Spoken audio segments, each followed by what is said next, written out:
Et à 9h50, c'est l'heure du journal des médias de Julien Pichenet. Et on commence bien sûr avec les audiences. Quels sont les chiffres marquants du week-end, Julien? Alors, il y a ce gros succès hier soir pour Qu'est-ce qu'on a fait au bon Dieu sur TF1 avec 6 400 000 téléspectateurs, 32,4% du public. C'est la deuxième meilleure audience télé de la saison pour un film derrière Maison de retraite 2. On s'en souvient, c'était il y a 2 semaines. L'autre carton du week-end, c'était samedi soir avec le match de foot amical entre la France et l'Allemagne.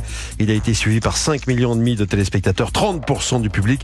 Bon, pendant ce temps-là, la soirée des 30 ans du SIDAction plafonnait à 1 300 000 téléspectateurs. Et vendredi soir, Danse avec les stars s'est montré stable avec 3 millions de fidèles. Les altercations en coulisses entre Inès Reg et Natacha Saint-Pierre n'ont pas forcément fait monter les audiences. Et on va en reparler dans un instant. Je précise juste, c'était bien Maison de retraite 1, le tout c'était premier. Le 1. Oui. Le 2, il vient de sortir. Il sera un jour sur TF1, c'est sûr. Mais il n'est pas loin de faire le même score au cinéma.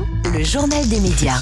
Et on revient tout d'abord sur la situation dans les médias de Rodolphe Saadé avec un nouveau rebondissement hier soir, Julien. Le directeur de la rédaction du journal La Provence avait été mis à pied vendredi suite à sa une jugée partisane sur la visite d'Emmanuel Macron à Marseille. Hier soir, il a été réintégré. Et dans le même temps, un communiqué précisait qu'un accord avait été trouvé entre lui et sa direction. Les parties s'accordent sur l'importance du principe d'indépendance du journal vis-à-vis de tout pouvoir, qu'il soit politique ou économique, mais aussi sur l'exigence d'une ligne éditoriale non partisane. Lit-on dans ce communiqué qui n'a pas éteint le feu. Depuis vendredi, les salariés sont en grève illimitée. Ils dénoncent l'interventionnisme du milliardaire Rodolphe Saadé, propriétaire de La Provence et considéré comme un proche du chef de l'État. Malgré la réintégration du directeur de la publication, les organisations syndicales du journal ont par ailleurs maintenu la mobilisation prévue ce matin à 10h devant le siège de La Provence pour décider de la suite à donner au mouvement. Mouvement qui a aussi gagné les autres titres du groupe CGA-CGM. Les salariés de la Tribune doivent faire grève à partir de mardi. Quant aux sociétés des journalistes de BFM TV et d'RMC qui devraient intégrer prochainement le groupe de Rodolphe Saadé, eh bien, ils estiment que la ligne rouge a été franchie. Elles se disent prêtes à se mobiliser. Les rassemblements symboliques qui avaient été prévus ce matin à 10h dans toutes les rédactions de BFM et d'RMC sont toutefois annulés. Et pendant ce temps-là, les comptes de BFM TV et d'RMC ont été victimes d'un piratage informatique ce week-end. Et samedi après-midi, 15h45, de drôles de messages signés du nom du groupe de hackers Epsilon sont apparus sur les comptes X de ces 2 médias. L'un de ces messages ironisait sur l'attaque terroriste survenue ce week-end à Moscou. Alors le Kremlin en a perdu des membres, ça vous apprendra à mal parler du président Macron. Un autre demandait la libération de la Palestine. 1 heure plus tard, BFM TV publiait un vrai post cette fois pour signaler qu'il s'agissait d'un piratage et que des poursuites seront engagées pour identifier les auteurs. Le journal Le Parisien réussit à approcher ce week-end des membres du groupe de hackers en question. On n'a pas vraiment de but, disent-ils. On fait ça pour la fame. Comprenez, on fait ça pour se faire connaître. Et on aime bien taper sur tout ce qu'on trouve. D'après le journal, ces jeunes cracks de l'informatique auraient à peine 20 ans.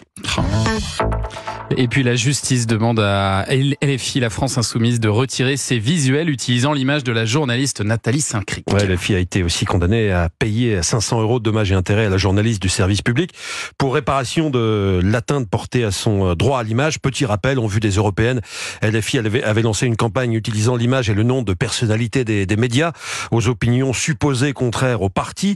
Sur l'un de ces visuels, Nathalie Saint-Cric apparaissait en photo avec cette légende: Nathalie Saint-Cric vote. Et vous? La France Insoumise a récusé toute attaque personnelle via cette campagne. Il s'agissait seulement de sensibiliser les Français à l'inscription sur la liste électorale, selon le coordinateur national du parti, Manuel Bompard. Et puis Inès Reg a réagi aux articles, à ces rumeurs qu'il accuse d'avoir menacé de mort Natacha Saint-Pierre dans les coulisses de l'émission Danse avec les stars. Alors, sacrée histoire, difficile à résumer. D'après le Parisien, ces 2 stars de l'émission auraient eu une vive altercation. En cause, Natacha Saint-Pierre aurait mis la musique trop fort, des insultes auraient fusé, des menaces de mort côté Inès Reg. Natacha Saint-Pierre et son partenaire de danse Anthony Colette ont porté plainte. Et hier soir, Inès Reg mettait les choses au clair en larmes sur son compte Instagram. Il n'y a eu aucune menace de mort. Je sais même pas comment. Les gars, pas d'insulte, pas de menace. Il n'y a rien de tout ce que j'ai fait, de tout ce dont on m'accable. C'est taré. Alors c'est une story qui dure au moins 10 minutes. Là c'est un petit extrait, mais elle n'arrive plus à parler quand elle évoque ces menaces de mort dont on l'accuse. Et puis dans le journal des médias, Julien, vous vouliez aussi nous parler de ce documentaire diffusé ce soir sur France 3 en deuxième partie de soirée. Oui, on est entre le documentaire très personnel et la quête journalistique d'utilité publique. Le documentaire s'intitule Pile, mon village nucléaire. Connaissez-vous cette petite commune du Loir-et-Cher? Saint-Laurent-des-Eaux, c'est près de Chambord. Elle avait accueilli dans les années 60 la 2e centrale nucléaire en France, qu'on appelait alors la Pile. La réalisatrice Cécile Cécile Delarue, ancien visage d'ITélé, de BFM TV, qui est passé aussi par la rédaction de compléments d'enquête, y est née, elle y a grandi, elle a découvert il y a peu, comme tout le monde, que la centrale avait connu 2 gros accidents, en 69 et en 80. Et elle s'est demandé s'il n'y avait pas un lien entre ces accidents, qu'on a longtemps gardé secret, et les maladies de certains de ses proches, dont son père.